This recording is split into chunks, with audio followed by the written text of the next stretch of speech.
श्री स्वामी समर्थ. नमस्कार मित्रांनो.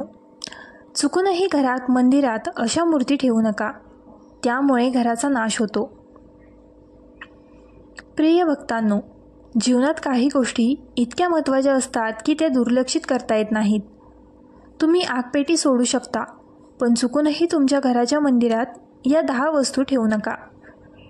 आजच्या काळात प्रत्येक घरात कमीत कमी एक मंदिर असते, पण तुम्हाला माहिती आहे का मंदिरात काय ठेवावे आणि काय ठेवू नये? भक्तांनो, ही माहिती तुमच्या कुटुंबाच्या प्रगतीसाठी आणि देवी लक्ष्मीच्या आशीर्वादासाठी आहे. हे तुमच्यासाठी खूप महत्त्वाचे आहे.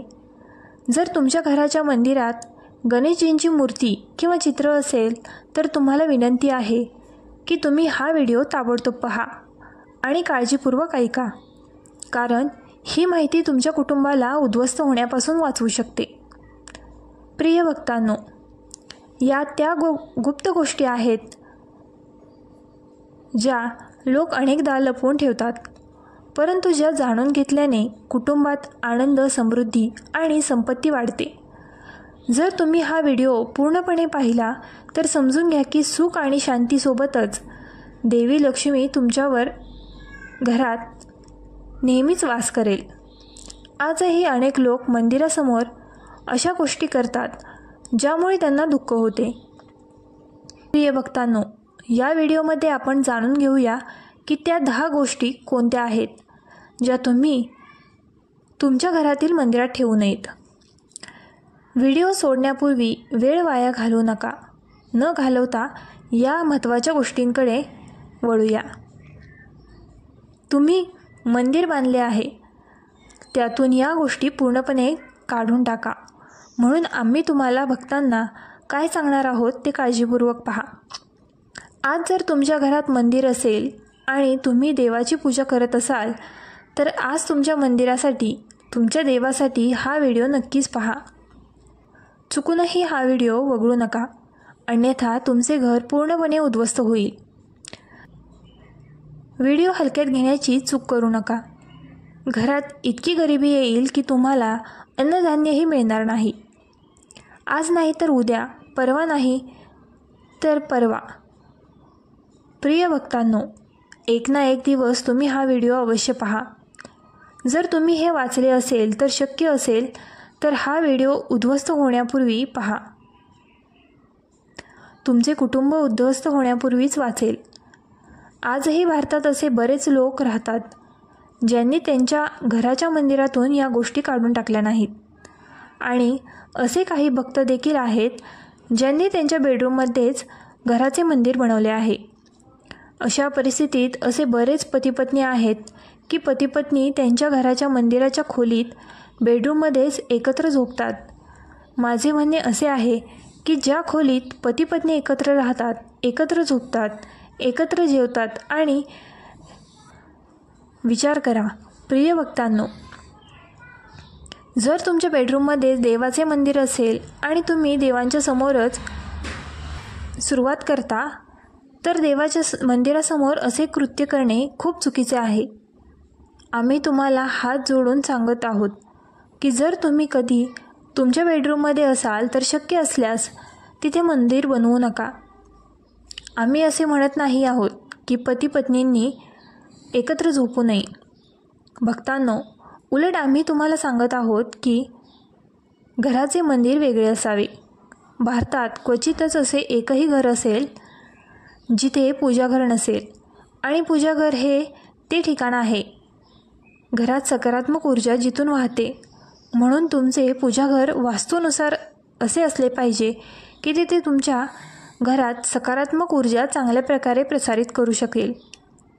प्रिय भक्तांनो, तुम्ही अनेकदा पाहिले असेल की आपण पूजाघरात मूर्ती ठेवतो, परंतु आपण पूजाघरात अशा काही गोष्टी देखील ठेवतो ज्यामुळे घर प्रगती होण्याऐवजी बुडते. बऱ्याचदा लोकांना चुकीचे कुटुंब मिळते. भक्तांनो, काही लोक असे आहेत जे वास्तुशास्त्राला हलके मानतात आणि घरात ज्या वस्तू ठेवल्या पाहिजेत त्या ठेवू शकत नाहीत. प्रिय भक्तांनो, आजच्या काळात लग्नानंतर ज्या महिला आपल्या घरी नवीन सून म्हणून येत आहेत त्यांना वास्तुशास्त्राचे ज्ञान नाही. किंवा मंदिरात काय ठेवावे आणि काय ठेवू नये हे देखील माहीत नाही. मंदिरासमोर असे कृत्य अजिबात करू नये. आजच्या काळात आमच्या घरी येणाऱ्या नवीन महिला भक्त त्यांना या गोष्टींचे अजिबात ज्ञान नाही. म्हणून आजच्या स्त्रिया मंदिरासमोर काही आणि कोणत्याही प्रकारचे कृत्य करतात. कारण ही वेळ देवाची पूजा करण्याची आहे. अशा प्रकारे प्रिय भक्तांनो, पण आधुनिक काळात अनेक महिला आणि अनेक पुरुष वेळही पाहत नाहीत. जसे की जेव्हा एखादी महिला स्वयंपाकघरात स्वयंपाक करत असते तेव्हा पुरुष स्वयंपाकघरात जातो, परंतु हे करणे योग्य नाही आणि स्त्रिया देखील त्यांच्या पतींना थांबवत नाहीत. आधुनिक काळात पती पत्नीचे स्वयंपाकघर बेडरूम बनते आणि हे लक्षातही येत नाही. जेव्हा घर उद्ध्वस्त होऊ लागते तेव्हा भक्तांना शुद्धीवर येते. जर तुमच्या घरात अशी एखादी स्त्री असेल तर ती तुम्हाला मारून टाकेल. तुम्हाला असेच गुदमरून मरावे लागेल. जर स्त्रिया तुमच्यासोबत असतील तर आजकाल आधुनिक काळात असा काळ आला आहे की ज्या पद्धतीने घरातील महिला त्यांचे कपडे बदलतात त्याच पद्धतीने त्यांनी वेगवेगळ्या मॉडेल परंपरांमध्ये वेळ घालवायला सुरुवात केली आहे. मला तुम्हाला सांगावेसे वाटत नाही, पण प्रिय भक्तांनो, सत्य हेच आहे की आजकाल महिला खूप बदलल्या आहेत.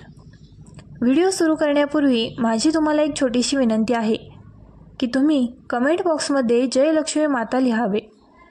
जो कोणी भक्त हा व्हिडिओ पाहत असेल त्याच्या घरात सुखसमृद्धी असो, त्याच्या घरी कोणतीही समस्या येऊ नये आणि संपूर्ण कुटुंब त्यांचे जीवन आनंदाने आणि शांतीने जगावे.